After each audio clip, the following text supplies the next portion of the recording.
ఎందరో త్యాగమూర్తుల త్యాగఫలం ఆంధ్ర రాష్ట్రం.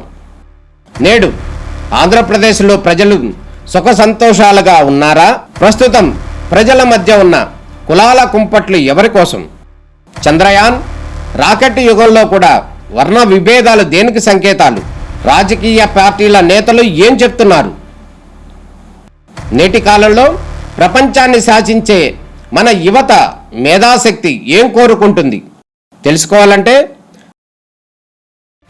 ఆంధ్ర యువగలం.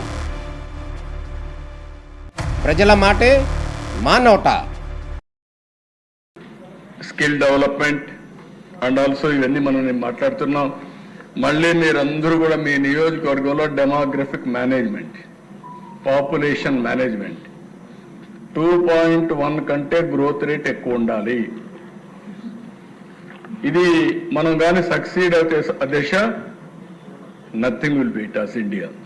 నేను దీని మీద ప్రత్యేకమైన కార్యక్రమం తీసుకుంటున్నాం.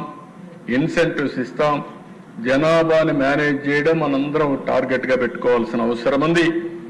రెండో దిశ స్కిల్లింగ్ మీద. ఇప్పుడు 5వ తరగతి చదివే వాళ్ళు 15 సంవత్సరాల తర్వాత మార్కెట్లోకి వస్తే అప్పుడు ఎలాంటి స్కిల్స్ కావాలో ఇప్పుడే ఆలోచించి సిలబస్ ఇప్పటి నుంచే తయారు చేస్తాం, కరికులం తయారు చేస్తాం. ఆ విధంగా మొత్తం ఆలోచిస్తున్నాం. ఇంకో పక్క హెల్త్ విషయంలో కూడా చాలా స్పష్టంగా టెక్నాలజీ ఉపయోగిస్తాం. Preventive, curative, real time monitoring. Wearables అన్నీ వచ్చేసాయి. నేను చాలాసార్లు మీ అందరికీ చెప్పాను. ఈరోజు నేను ఒక రింగ్ పెట్టుకున్నాను. ఈ రింగ్ అంటే మీరు అందరూ ఏమనుకుంటారంటే ఏదో మంత్రాలు గింత్రాలు ఉన్నాయని. మంత్రాలు ఏమీ లేవు.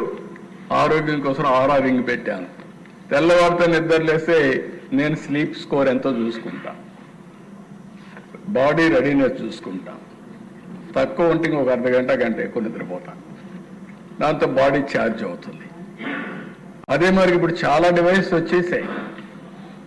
మీ ఆరోగ్యాన్ని కాపాడుకోవడం మీ చేతల్లో ఉంది. నేను మీకే చెప్పడం లేదు, రాష్ట్ర ప్రజలకు చెప్తున్నా. ఇది తెలివైన వాళ్ళందరూ చెప్తున్నాను. మనం ఎక్కువ తింటే ఎక్కువ ఆరోగ్యంగా ఉంటామని కార్బోహైడ్రేట్స్ ఎక్కువ తిని షుగర్ తెచ్చుకుంటున్నాం, డయాబెటీస్ తెచ్చుకుంటున్నాం. అక్కడి నుంచి ఓసారి ఎవరేం మాట్లాడినా మీకు ముందు కోపం వస్తుంది. అక్కడి నుంచి లేనిపోయిన సమస్యలు తెచ్చుకుంటూ ఉంటాం. ఇవి కూడా మనం గుర్తుపెట్టుకోవాల్సిన అవసరం ఉంది. ఇంకో పక్కన అనవసరంగా హాస్పిటల్స్లో మీరు చూస్తే అధ్యక్ష చాలాసార్లు నేను చూస్తున్నాను. ప్రతి ఒక్కదానికి హాస్పిటల్ అడ్మిట్ అవుతున్నాం. మా పార్సాది డాక్టర్ చూస్తున్నాడు, ఎక్కువ మిస్యూజ్ చేస్తూ ఉంటాడు. కాబట్టి అంటే ఎట్లా చేస్తామంటే అధ్యక్ష ఇప్పుడు కార్పొరేట్ హాస్పిటల్స్ వచ్చాయి. ఒక రూమ్కు 1000 రూపాయలు, 2000, 5000 రూపాయలు. 10 days ఉంటే రూమ్ బిల్లే ఒక 50,000, 1,00,000 రూపాయలు అయిపోతుంది. 10 days ఉండాలా అని అడుగుతాను నేను.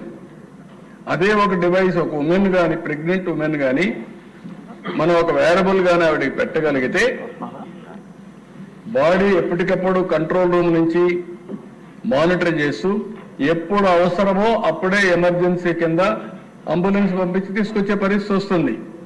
10 రోజుల బదులు 5 రోజులు హాస్పిటల్లో ఉంటే సగం ఖర్చు తగ్గిపోయింది. ఇంకొక పేషెంట్కి ఉపయోగపడుతుంది. ఈ విధంగా మొత్తం వినూత్నమైన ఆలోచనలు ఇప్పుడు మీరు చూస్తే ఏదైతే ఆర్టిఫిషియల్ ఇంటెలిజెన్స్ వల్ల ప్రిడిక్టివ్ అనలిటిక్స్ తీసుకొని నివారణ కూడా సాధ్యమయ్యే పరిస్థితి వస్తుంది.